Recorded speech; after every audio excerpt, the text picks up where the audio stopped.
어제는 검찰의 존재 의미를 상실한 날입니다. 대한민국 검찰의 치욕의 날입니다. 주가 조작 의혹 명품백 수수 김건희 여사를 대통령실 경호실 부속 건물에서 검찰이 출장 조사, 이른바 황제 조사를 했습니다.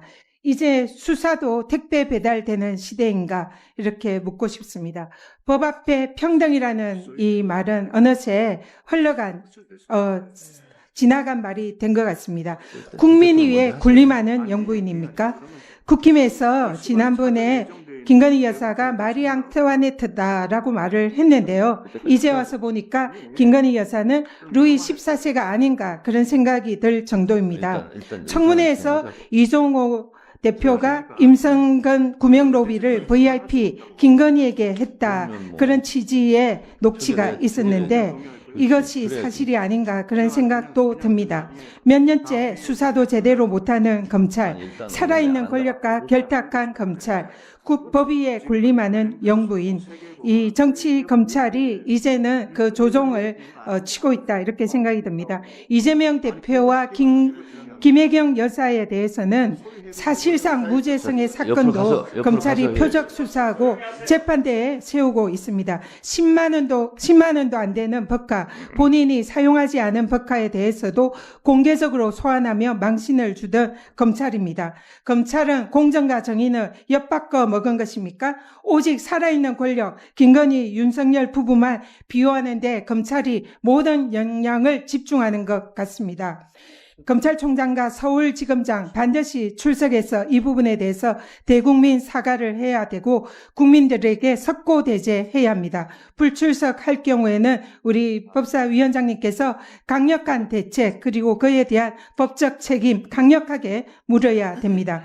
검찰이 지금 수사의 칼날을 스스로 부러뜨렸습니다. 김건희 여사와 윤석열 대통령에 대해서 명백한 법 위반 의혹이 있음에도 불구하고 수사를 하지 않고 황제 조사를 자처하고 있습니다. 이제는 특검만이 답입니다. 반드시 오늘 상정될 특검법이 반드시 국회 법사위에서 통과되어 특검이 시행되어야 합니다. 지금으로서는 검찰을 믿지 못하는 것은 모든 국민이 똑같은 생각일 겁니다. 정의와 공정을 상실하고 살아있는 권력에 무너진 검찰, 이제는 그 검찰이 아닌 특검만이 답입니다. 반드시 특검법이 통과돼서 이 김건희 여사에 대한 이런 각종 비의혹, 불법 의혹에 대해서 철저히 수사해야 된다, 그렇게 생각합니다. 이상입니다. 지난 주말 서울중앙지검은 우리 법 앞에 예외도 특혜도 성역도 없다던 이원석 검찰총장을 패싱하고 김건희 맞춤 서비스를 제공했습니다.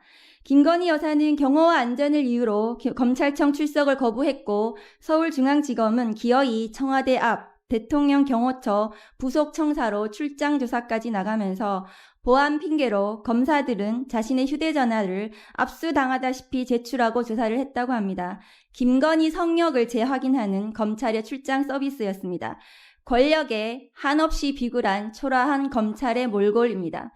한동훈 전 법무장관과 그 가족에게 제기된 고발이 언론에 보도된 것만 2년간 12건입니다. 이런 한동훈 전 장관과 그 일가를 둘러싼 고발 혐의에 대한 경찰이 무혐의 처분을 내린 과정을 보면 과연 조사가 제대로 이루어졌을지 의문입니다. 특히 자녀의 논문 대필 의혹을 포함한 5개 업무방해 등 혐의에 대해서는 경찰이 논문 심사 규정을 해신받지 못했다는 이유로 무혐의 처분을 하고 지난번 청문회에서도 보시다시피 경찰의 수심위에서 거수기로 그것을 손들어줬습니다.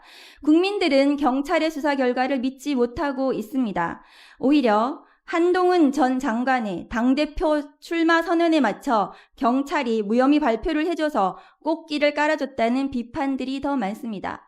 한동훈 대표가 법무부 장관 혹은 검사 재직 시 연루된 위법 행위들에 대해서 조국혁신당은 특검법을 발의했습니다. 존경하고픈 국민의힘 송석준 의원님이 인사청문회에서 제기된 의혹들에 대해서 왜 장관 이후에 왜 수사를 하냐고 말씀을 하셨는데 대한민국은 2019년 8월부터 장관의 인사청문회에서 제기된 의혹들에 대해서 무자비하게 마구잡이로 수사해서 기소하는 것이 관행이 되었습니다. 국민 여러분들께서 모두 알고 계실 것입니다. 최근 한동훈 대표의 법무장관 취임 이후 본격적으로 활동한 것으로 추정되는 댓글 조작용 계정이 무더기로 발견되었고 여러 아이들을 활용한 조작 의심 댓글들이 다수 드러났습니다. 이에 따라 조국혁신당은 어제 댓글팀 의혹에 대해서도 추가한 법안을 발의했습니다. 과거 국정원 댓글 사건